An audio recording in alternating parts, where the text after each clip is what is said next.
Welcome back to Diaries TV. Let the story begin. In a town shrouded in mystery, I stumbled upon an eerie remnant of the past, an abandoned amusement park, a chilling relic of laughter turned to screams. The story was that years ago, a gruesome murder occurred in the heart of this park, which led to its abandonment.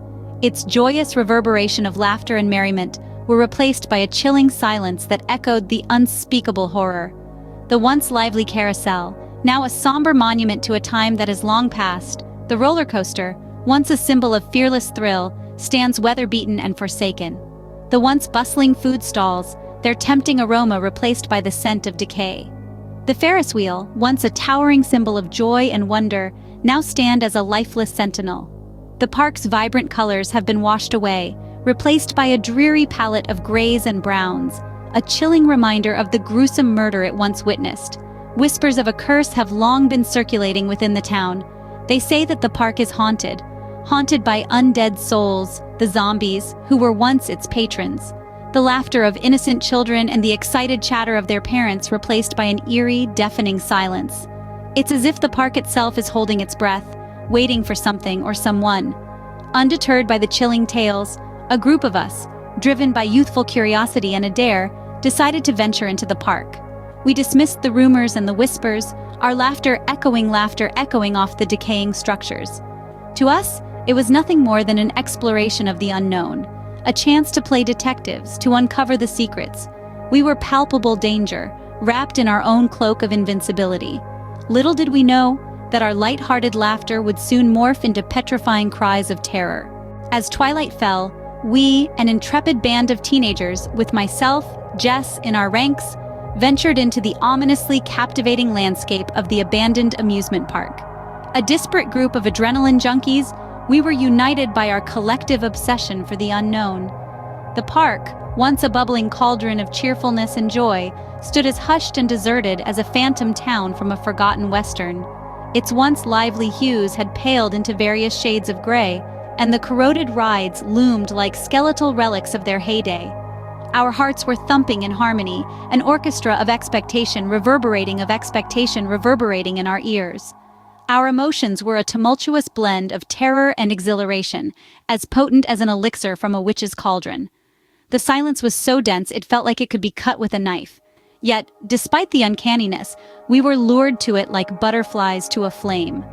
As we delved deeper into the desolate park, every groan and creak-aged structures seemed amplified, intensified by the silence that encased us. Suddenly, in the beam of our flashlights, we spotted crumpled paper. It was an old newspaper clipping, yellowed with age. As we read, the details of a gruesome murder that happened decades ago in this very place sent shivers down our spines. The park was not just abandoned, it held a dark, unspoken history. We pushed forward, our morbid curiosity refusing to wane. Our footsteps echoed as we treaded on the fragmented pavement. Shadows cavorted in our vision, making us jump at our self-reflections. The crumbling rides and constructs seemed to taunt us, grinning ominously in the burgeoning darkness. An icy sense of unease began to slither into our consciousness, meandering like a frosty serpent through our thoughts. The air was thick with tangible dread, but we remained steadfast, our adventurous spirit outweighing our fears. As we continued exploring, we began to notice strange signs. Footprints that bore no resemblance to any human, eerie moans that seemed to come from nowhere, and a stench of decay that was becoming increasingly apparent. The park was showing signs of zombie activity. The place was more than just a deserted park. It was as if it was sentient, watching us with invisible eyes. A chilling breeze seemed to waver across the deserted park, carrying a murmur of unseen specters. It was as if the park was inhaling and exhaling, with every gust of wind a sigh and each creak a pulse. And we were its guests, knowingly stepping. Suddenly, with an ominous and disquieting jolt, the park began to creak, groan, and come alive as if stirred from a long, inexplicable slumber. The chilling echoes rang through the hushed night, reawakening the rusted and silent machinery that had been lying dormant for ages. It was not just a typical nocturnal disturbance, but the reanimation of the lifeless metal beings that once entertained children now rising, disturbing the silence of the park. The once barren and desolate expanse of neglected joyrides now metamorphosed into a terrifying spectacle. The lifeless amusement rides burst into existence with their rusty gears grinding, whirring, and droning in an eerie concerto of the macabre. Each creaking sound, each grotesque movement was akin to an undead beast resurrecting from its grave, gaining a form of spine-chilling existence in the dark. The Ferris wheel, once a glorious titan of the park, initiated its slow, moaning rotation, its wail reverberating across the desolate panorama, a phantom from the past re-inhabiting the present. The carousel, their empty gaze and rotting paint, began their spectral march. Their phantom-like trot, mirroring a morbid dance of mirth, served as a bone-chilling reminder of the joy that once pervaded the park. Out of nowhere, the lights flickered on, casting elongated, malevolent shadows that capered and pirouetted around the park, orchestrating a procession of ghostly figures. What was once a dark, lifeless park was now doused in an eerie glow. The flickering light reflected off the corroded machinery and flaky paint, amplifying the terror and dread already prevalent in the macabre spectacle. The menacing sounds, the grating of the rides, the buzzing of the lights, the ghostly laughter of an unseen crowd filled the air. The park seemed to be trying to resurrect its golden, albeit in a grotesque, twisted manner. But there was more to the spectacle than just the awakening of the park. This was no celebration of life, but a harrowing display of fear and horror, as the teenagers bore witness to something even more terrifying. The sight of these ghoulish figures, emerging from the shadows, sent a wave of terror through the group. The tales they had once dismissed as mere ghost stories had come to life. Trapped in a living nightmare, they could feel the park feeding off their fear, growing and more ominous. The park had transformed from an archaic remnant of the past into a malevolent entity, roused by their reckless curiosity, and now inhabited by the undead.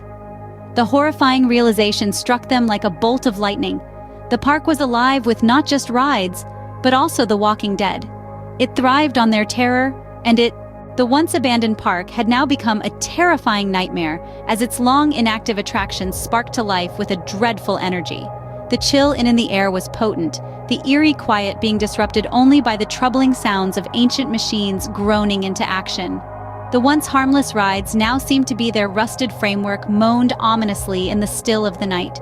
The once joyful carousel now spun orbs glowing a menacing red, casting a sanguinary hue into the surrounding darkness.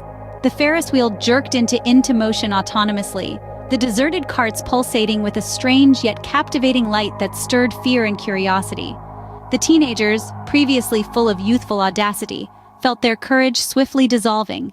Their feelings of joy and exhilaration that had drawn them to the park had now been replaced by a deep terror that sent shivers down their spines.